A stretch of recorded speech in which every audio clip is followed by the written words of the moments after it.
All right, so today we've got a package from Licitti. This is supposed to be a new battery charger that they have.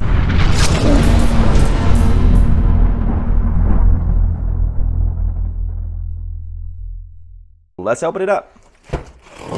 All right, so let's see what we got in here.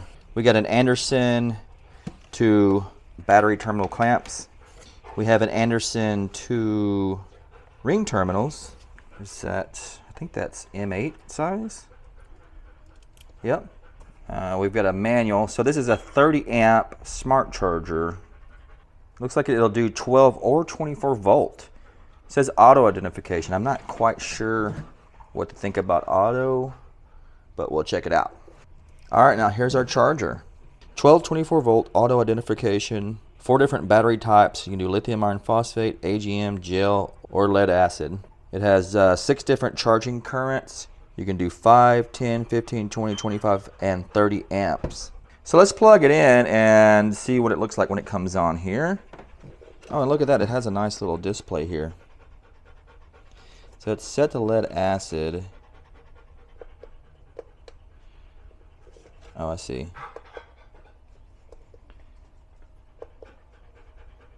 There it is. We're on lithium iron phosphate. And I guess this A is going to set our current. Yep, 5, 10, 15, 20, 25, 30. Okay, I was going through the manual and I didn't really see where you could force a voltage. It's going to auto detect no matter what. All right, so I've got this 24 volt battery, and some of you that have seen the video, you might have seen the video I did with the VoltGo battery. Well, this was the leftover case. They sent me an empty case. There was nothing in it. And I just so happened to have a 24 volt battery without a case. It was just the cells that I've stuck in here. And I know I said I was going to do a video about that, but it really wouldn't have been a great video because all I did was open this, stick that whole cell pack that was already built inside, and close it back up. So it would have been like the shortest video in the world. So that's all that's in there is a pre-built cell pack. That's an 8S. I just slid it in there. But I've got this battery and we'll hook it up. It's 24 volt like I said, and we'll try a charge. And let's just use this cable with the ring terminals.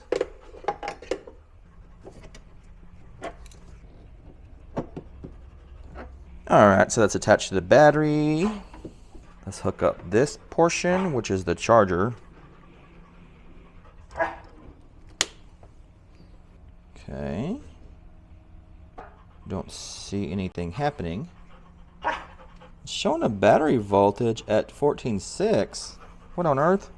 I have a Bluetooth BMS in here, so let's pull the app up. All right, so there's the app, and our discharge. Let's see, our charging is on and our discharging is on, so I'm not sure. Maybe I have to unplug the charger. I just unplugged it, actually. It's still, the screen is still on. Okay, there it is. Now it's off, so let's plug it back in.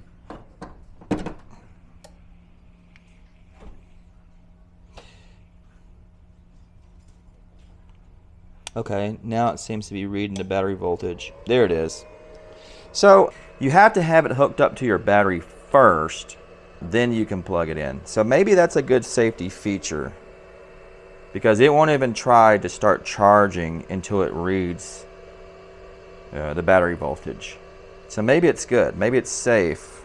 So if that's the case, I don't think it could accidentally get on the wrong voltage, right? Unless something malfunctions here. All right, so it shows we're doing 29 amps there.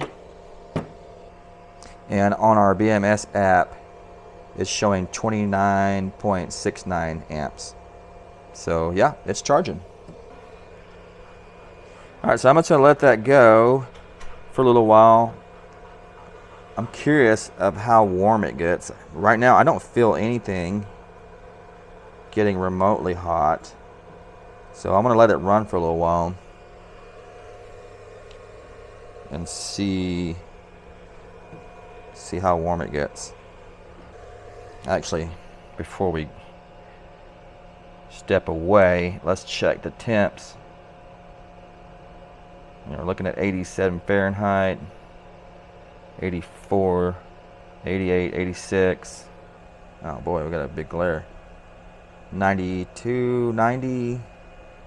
Yeah, somewhere around 80 to 90 on the temps. All right, I'll be back in a little bit. All right, guys, so it didn't actually run for very long because my battery was pretty much already full. We are cycling on and off because the battery is, you can see here, it's going into over voltage protection on one of the cells, and probably cell 6 or 1, maybe 4. So when the battery turns charging back on, this thing actually comes on and charges a little bit. So it's doing pretty well.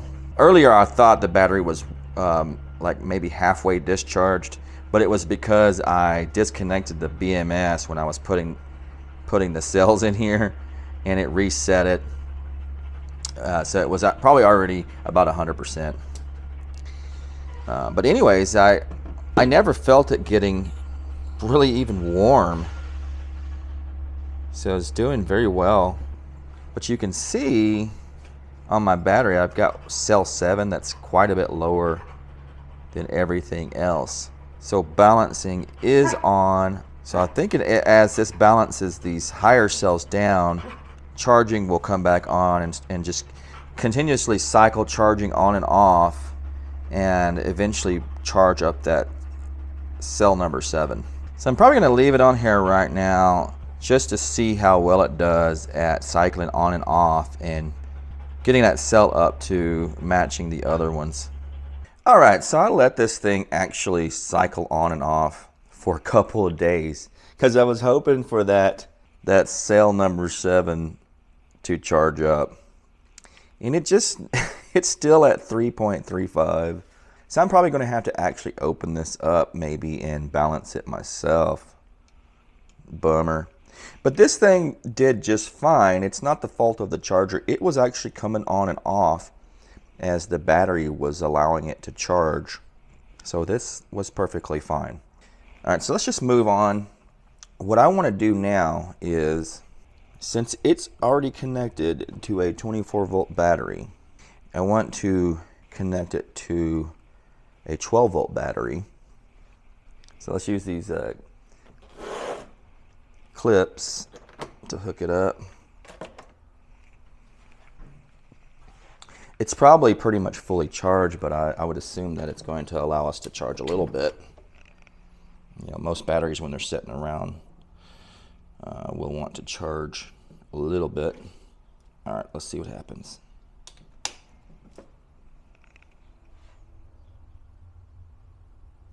It changed the voltage to 14.6.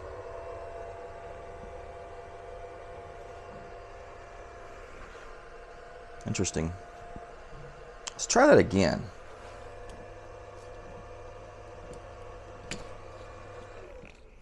So let's go back to the 24-volt battery.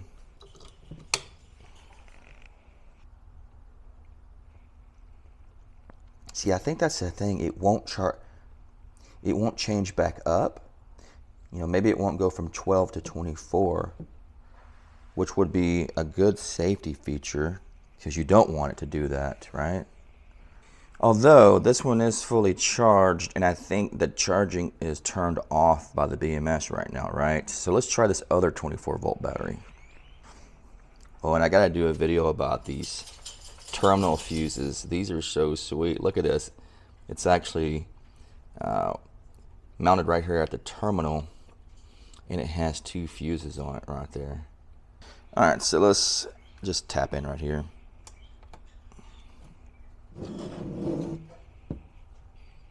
See, I don't think anything's happening. It's still setting at the 12-volt setting. So that's good. I think that's good. It won't move up to a 24-volt unless we disconnect. the AC power input, and then reconnect.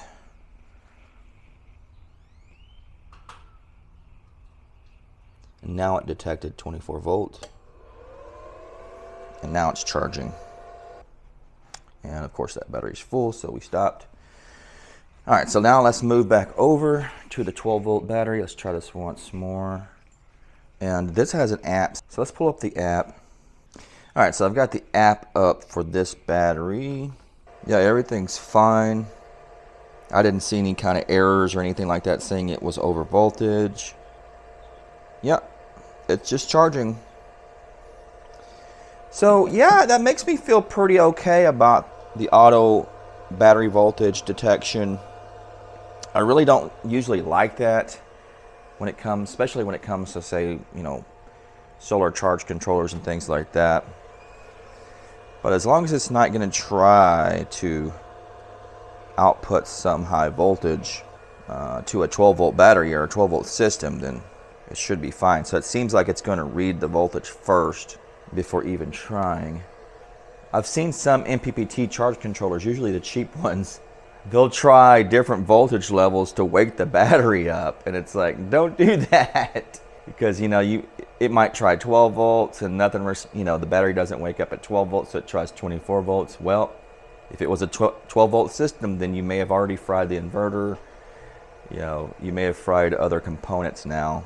If your battery, you know, if the battery didn't wake up at 12, you know, maybe the battery's got a problem, maybe the breaker is thrown or something like that. So that's why it always worries me when it comes to an auto voltage detection with charge controllers. Yeah, again, I don't really feel this thing warming up yet, so I'll just let it run and charge this battery for a little bit, then we'll come back and check the temperature. All right, so this thing's been running a good 15-20 minutes charging this 12 volt battery up, and it's just barely warm. Yeah, nothing to be concerned with.